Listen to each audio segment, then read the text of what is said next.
Hola a todos, soy Elena, y a mis 99 años, he visto y vivido más de lo que la mayoría podría imaginar. Mi vida ha sido un tejido de alegrías inmensas y dolores profundos, de amores que sanan y heridas que nunca cierran del todo. Hoy quiero compartirles una parte de mi historia, una que me ha marcado hasta el alma, para que quizás encuentren en ella un eco de sus propias batallas y la fuerza para seguir adelante. ¿Están listos para escuchar lo que el destino me tenía preparado?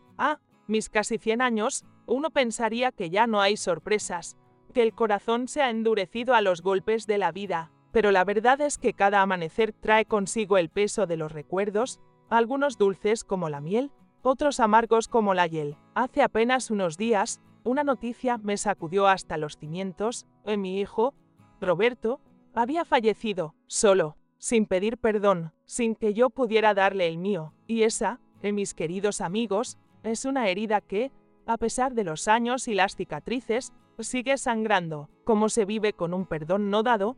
Con un amor que se rompió en 1000 pedazos y nunca pudo reconstruirse. Esa es la pregunta que me persigue.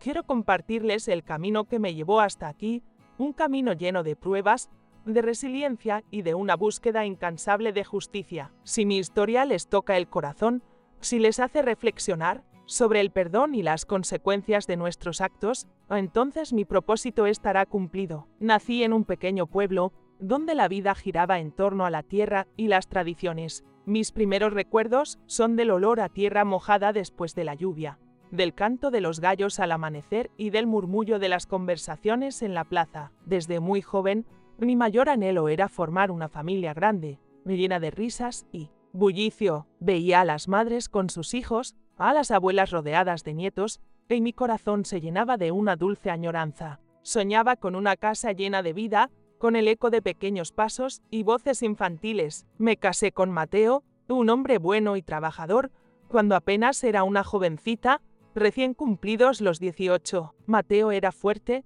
con manos callosas de tanto trabajar la tierra, pero su mirada era tierna y su sonrisa sincera. Juntos construimos nuestro pequeño hogar, ladrillo a ladrillo, de sueño a sueño. Nuestra casa, aunque modesta, era nuestro refugio, nuestro pequeño paraíso. Las paredes blancas o el piso de tierra bien barrido, la cocina siempre con el aroma a tortillas recién hechas y café. Soñábamos con una mesa larga, repleta de hijos y nietos, compartiendo historias y risas. Dios, en su infinita sabiduría, nos concedió 2 hijos. Primero llegó Roberto, fuerte y vivaz, con unos ojos oscuros y curiosos que prometían 1000 travesuras. Era un niño inquieto, siempre explorando, siempre con una pregunta en los labios. Y unos años después, llegó Pedro, mi pequeño, mi rayito de sol, el más dulce y risueño de los 2. Pedro tenía una risa contagiosa, un brillo especial en los ojos,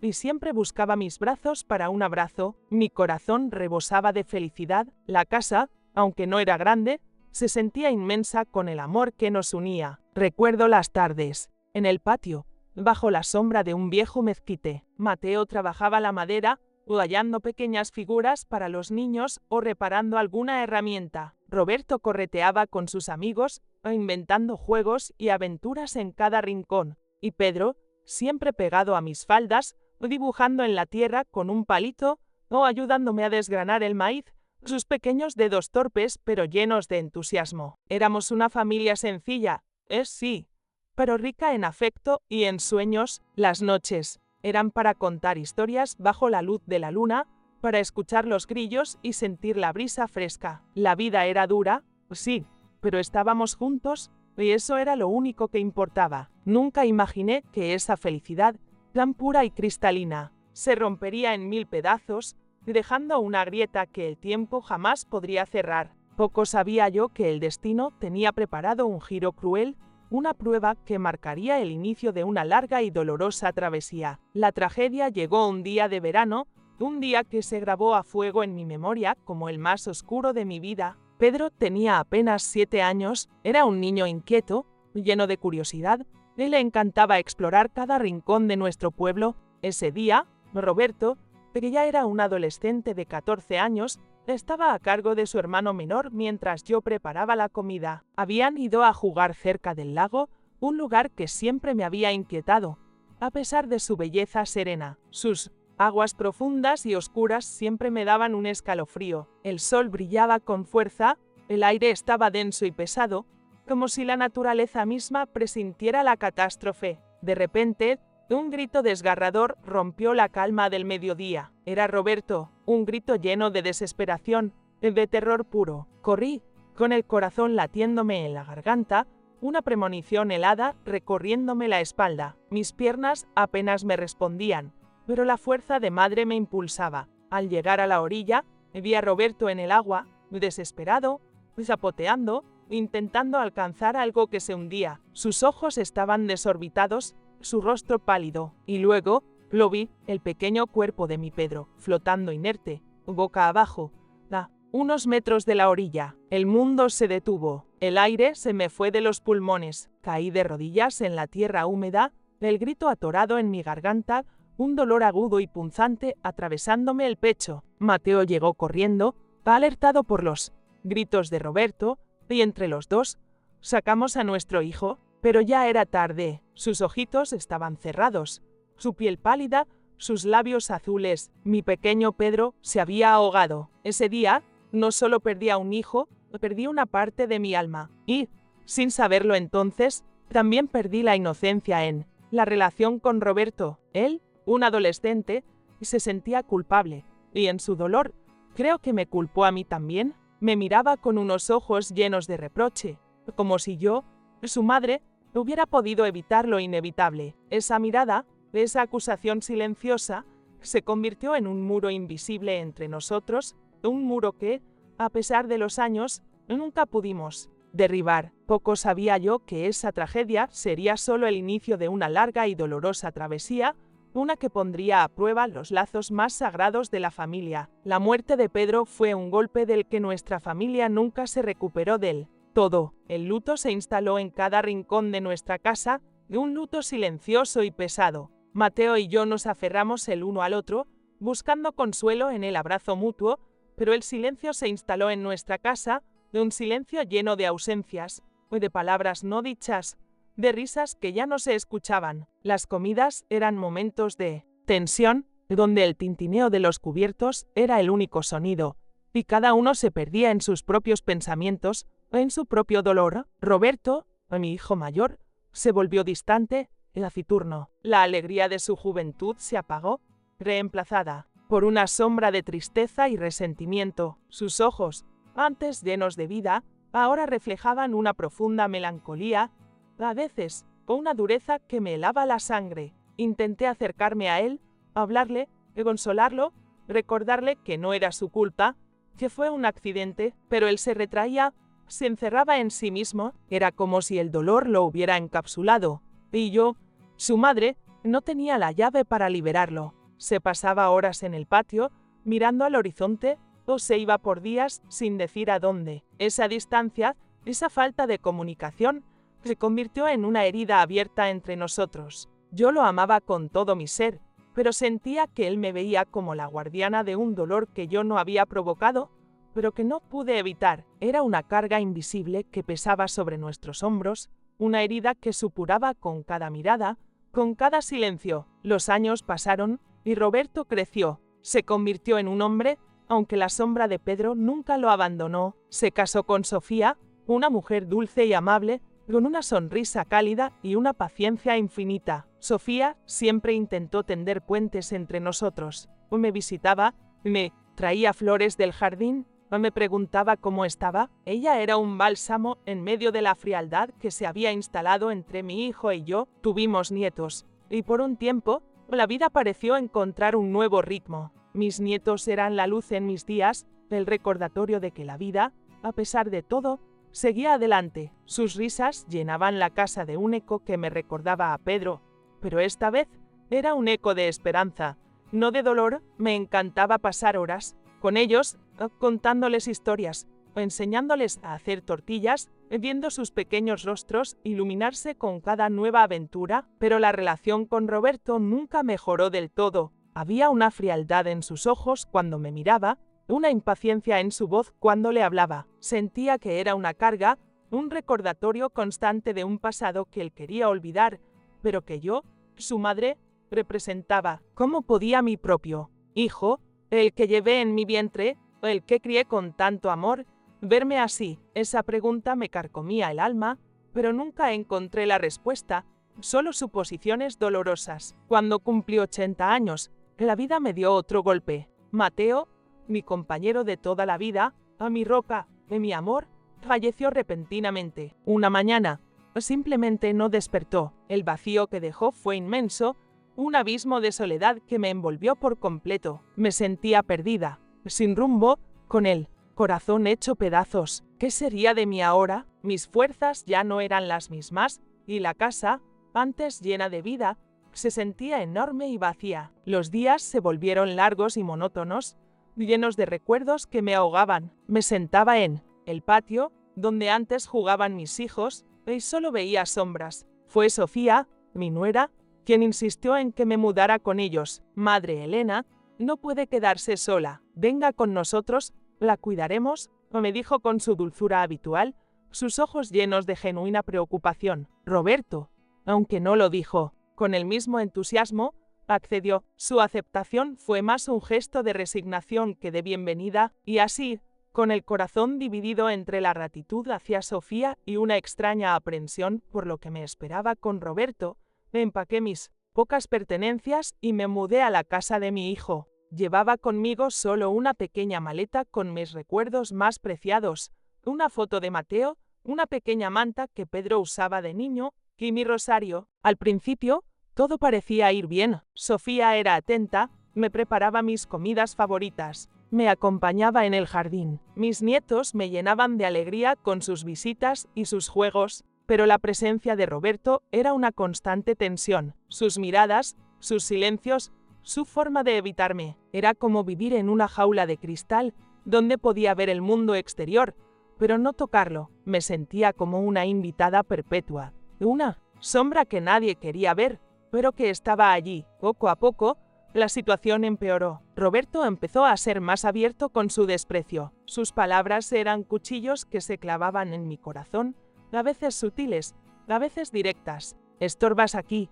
madre, no haces más que ocupar espacio, me decía con un tono de voz que me helaba la sangre. Eres una carga, siempre trayendo problemas. ¿Cómo podía decirme eso? Yo, que solo quería un poco de paz en mis últimos años. Me sentía como una intrusa en mi propia familia, una sombra que nadie quería ver. Las comidas se volvieron un suplicio, donde el ambiente era tan denso que apenas podía tragar. Los días interminables. Me refugiaba en mi habitación, en un pequeño cuarto al final del pasillo, llorando en silencio, preguntándome qué había hecho para merecer tanto dolor. Me aferraba a mi rosario, rezando por una respuesta, por un poco de consuelo. Recordaba a mi pequeño Roberto, el niño que me abrazaba con fuerza, el que me buscaba para que le contara cuentos antes de dormir. ¿Dónde había quedado ese niño? ¿Cómo se había transformado en este hombre que me trataba con tanta crueldad? Cada día era una batalla, una lucha por mantener la dignidad,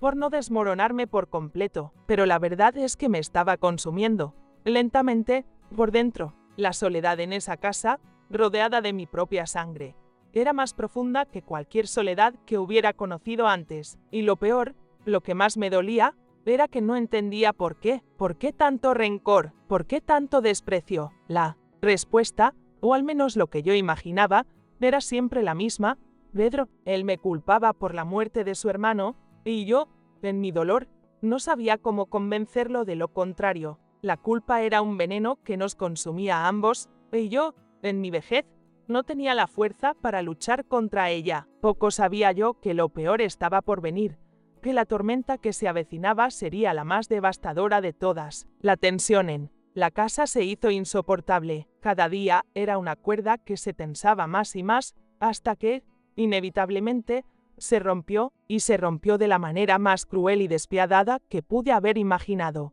Era un día gris, de esos en que el cielo llora sin consuelo, la lluvia caía a cántaros, el viento aullaba como un alma en pena. Era el 15 de agosto, el mismo día en que, años atrás, había perdido a mi pequeño Pedro. Como si el destino quisiera recordarme mi dolor más profundo, Ese día se convirtió en el escenario de mi mayor humillación. Esa mañana, el ambiente en la casa era particularmente denso. Roberto había llegado tarde la noche anterior, y sus pasos pesados y el portazo de la puerta me habían despertado. El desayuno fue un silencio cargado de reproches. Intenté preguntarle si estaba bien, si algo le preocupaba, pero su respuesta fue un gruñido. «Déjame en paz, vieja, no puedes entender que no quiero hablar contigo». Sus palabras me golpearon como piedras. Me levanté de la mesa, el apetito completamente perdido, y me refugié en mi habitación. Horas más tarde, mientras la tormenta arreciaba afuera, escuché sus pasos acercarse a mi puerta. Mi corazón se aceleró. Abrió la puerta de golpe, sus ojos inyectados en sangre, su rostro contorsionado por la ira. «Fuera de mi casa. No te quiero aquí. Siempre has sido una carga, una desgracia. Desde que Pedro murió, todo ha sido tu culpa. Tú debiste haberlo cuidado mejor». Sus palabras, cargadas de años de resentimiento, me golpearon como puñales, una tras otra, sin piedad. Yo, con mis 80 años y mi corazón roto, no podía creer lo que escuchaba. Mi propio hijo, el que había cargado en mis brazos. Mis ojos se llenaron de lágrimas, pero él no se detuvo. Con una crueldad que aún hoy me estremece, tomó mis pocas maletas, las que había traído cuando me mudé, y las arrojó por la puerta, una por una, con una violencia que me hizo temblar. Mi pequeña manta de Pedro, mi rosario, mis pocas fotos, todo voló por los aires. «Vete, no te quiero volver a ver, lárgate de mi vida». Me empujó con fuerza hacia la puerta y caí al suelo mojado del porche. Me quedé paralizada, empapada por la lluvia que ya me calaba hasta los huesos, viendo mis pertenencias esparcidas en el lodo bajo la tormenta. El viento me azotaba, el frío me calaba, pero el dolor en mi corazón era 1000 veces peor. ¿Cómo pudo hacerme esto? ¿Cómo un hijo puede expulsar a su propia madre a la calle? En medio de una tormenta, a sus 80 años, sentí que el mundo se derrumbaba a mi alrededor. Las lágrimas que mezclaban con la lluvia en mi rostro y un grito mudo se ahogaba en mi garganta. Era la misma sensación de impotencia, de desolación, que sentía aquel día junto al lago, cuando vi a mi Pedro sin vida. La historia se repetía, pero esta vez el verdugo era mi propio hijo. Me sentí completamente sola, abandonada, sin un lugar al que ir. El corazón se me encogió de tal manera que pensé que no podría volver a respirar. En ese momento, en medio de la tormenta, sentí que mi vida llegaba a su fin. Pero mientras la lluvia me golpeaba el rostro, una chispa se encendió dentro de mí. Una chispa de dignidad, de rabia, de una verdad que había guardado en silencio por demasiado tiempo, una verdad que Roberto, en su ceguera y su crueldad, había olvidado por completo. Esta no era su casa. Esta casa, la casa donde él había crecido, la casa que su padre y yo habíamos construido con tanto esfuerzo, era mía. Y él, mi hijo, acababa de cometer el error más grande de su vida. La señora Carmen, mi vecina, me encontró allí, temblando y empapada. Sin decir una palabra, me ayudó a levantarme y me llevó a su casa. Me dio ropa seca, una taza de té caliente y, lo más importante, un espacio seguro para que mi mente, por fin, pudiera pensar con claridad. Mientras me recuperaba del shock, una determinación fría y calculada se apoderó de mí. Había llegado el momento de poner las cosas en su lugar. Al día siguiente, con la ayuda de la señora Carmen, me dirigí a la oficina del notario del pueblo. El notario, un hombre mayor que había conocido a Mateo y a mí desde jóvenes, me recibió con sorpresa y preocupación. «Doña Elena, ¿de qué la trae por aquí en un día tan difícil?», le conté, con voz firme y sin titubear, lo que había sucedido. Sus ojos se abrieron de par en par. «Pero, doña Elena, ¿cómo es posible? Si esta casa es suya. Usted y don Mateo la compraron y la registraron a su nombre hace más de 50 años. Roberto solo vive allí por su generosidad». Y así era. Mateo y yo, previendo el futuro y queriendo asegurar mi bienestar, habíamos puesto la casa a mi nombre, con un usufructo vitalicio para mí. Roberto nunca había tenido la propiedad legal de esa casa. Él vivía allí por mi permiso, por mi amor de madre, pero en su arrogancia y su resentimiento, había olvidado ese pequeño, pero crucial, detalle. Con la ayuda del notario, Inicié los trámites. No quería venganza en el sentido de causarle daño físico, pero sí quería justicia. Quería que Roberto entendiera las consecuencias de sus actos, o que sintiera en carne propia lo que era ser despojado de un hogar. Unos días después, con los papeles en regla y una orden judicial, regresé a la casa. Esta vez no estaba sola. Me acompañaba el notario y un par de oficiales. Roberto estaba en el patio, sorprendido al vernos. Su rostro palideció cuando el notario, con voz clara y autoritaria, le leyó la orden de desalojo. Señor Roberto, esta propiedad pertenece legalmente a doña Elena. Usted ha sido notificado de su expulsión y tiene 24 horas para desalojar la vivienda. La cara de Roberto era un poema. De la furia pasó a la incredulidad, luego a la desesperación. Intentó argumentar, gritar, pero los papeles eran irrefutables. La casa era mía, y yo, su madre, la misma a la que había echado a la calle, bajo la lluvia, ahora lo estaba echando a él. No sentí alegría, no sentí triunfo, sentí una profunda tristeza por el camino que mi hijo había elegido, por el hombre en que se había convertido, pero también sentí una paz extraña, la paz de quien ha puesto un límite, de quien ha recuperado su dignidad. Roberto, humillado y sin un lugar a donde ir, tuvo que empacar sus cosas y marcharse. Nunca más volví a tener contacto directo con Roberto. El dolor era demasiado grande, la herida demasiado profunda. Aunque mi corazón de madre siempre lo amaría, no podía perdonar lo que me había hecho. Pero la vida, en su infinita complejidad, me dio un consuelo inesperado. Poco tiempo después de mi expulsión, Sofía, mi nuera, se separó de Roberto. Ella, con su corazón noble y su espíritu bondadoso, nunca dejó de visitarme. Venía a la pensión, me traía comida casera, me escuchaba con paciencia y me contaba las novedades. Y lo más importante, traía a mis nietos. Ellos, en mis pequeños soles, eran mi razón para seguir adelante. Sus abrazos, sus risas, sus historias de la escuela y sus dibujos llenaban el vacío que Roberto había dejado. A través de Sofía,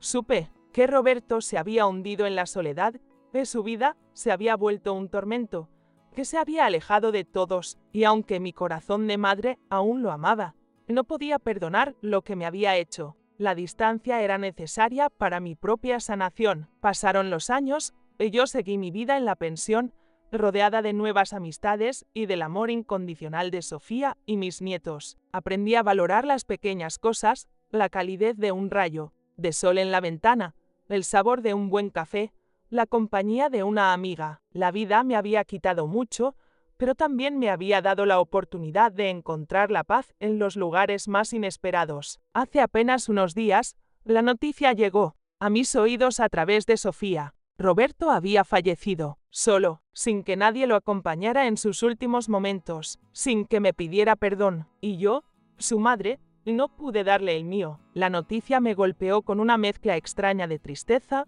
alivio y una profunda melancolía. Tristeza por el hijo que perdí 2 veces, primero en vida, por el rencor y ahora para siempre. Alivio porque su sufrimiento, y el mío por él, había terminado, y melancolía por lo que pudo haber sido, por el amor que se rompió y nunca pudo sanar. La vida es así, a veces nos da lecciones duras, y la más dura de todas es aprender a vivir con lo que no fue, con los perdones no dados, con los adioses que nunca se dijeron, pero también es aprender a soltar, a perdonar lo que no se puede cambiar y a encontrar la paz en el presente. Y aquí estoy, a mis 99 años, contándoles mi historia, una historia de amor, de pérdida, de resiliencia y de la inquebrantable fuerza del espíritu humano. Aprendí que el perdón no siempre es para el otro, a veces es para uno mismo, para liberarse del peso del rencor y de la culpa. Aprendí que la familia no siempre es de sangre, a veces es la que elegimos, la que nos tiende la mano cuando más lo necesitamos, la que nos da un hogar cuando el nuestro se desmorona. Y aprendí que, no importa cuán oscura sea la tormenta, siempre hay un rayo de luz esperando para guiarnos, una mano amiga dispuesta a ayudarnos a levantarnos. Mi vida ha sido un testimonio de que, incluso en los momentos más difíciles, cuando parece que todo está perdido, podemos encontrar la fuerza para seguir adelante, para reconstruirnos, para encontrar la paz. No se rindan, mis queridos amigos. La vida es un regalo y cada día es una oportunidad para escribir un nuevo capítulo, para sanar viejas heridas y para encontrar la felicidad en los detalles más simples. Ahora, me gustaría saber de ustedes, ¿qué parte de mi viaje les tocó más el corazón? ¿Han vivido alguna experiencia similar donde el perdón fue un desafío o donde encontraron apoyo inesperado en momentos de dificultad? ¿Creen que la justicia, aunque dolorosa, es necesaria para sanar? Compartan sus pensamientos y sentimientos en los comentarios. Su voz es importante y sus experiencias pueden inspirar a otros. Y si esta historia les ha inspirado, les pido, de corazón, que se suscriban al canal, le den un me gusta a este video y lo compartan con aquellos que crean que necesitan escuchar un mensaje de esperanza y resiliencia. Su apoyo me ayuda a seguir compartiendo estas historias de vida. Gracias por escucharme.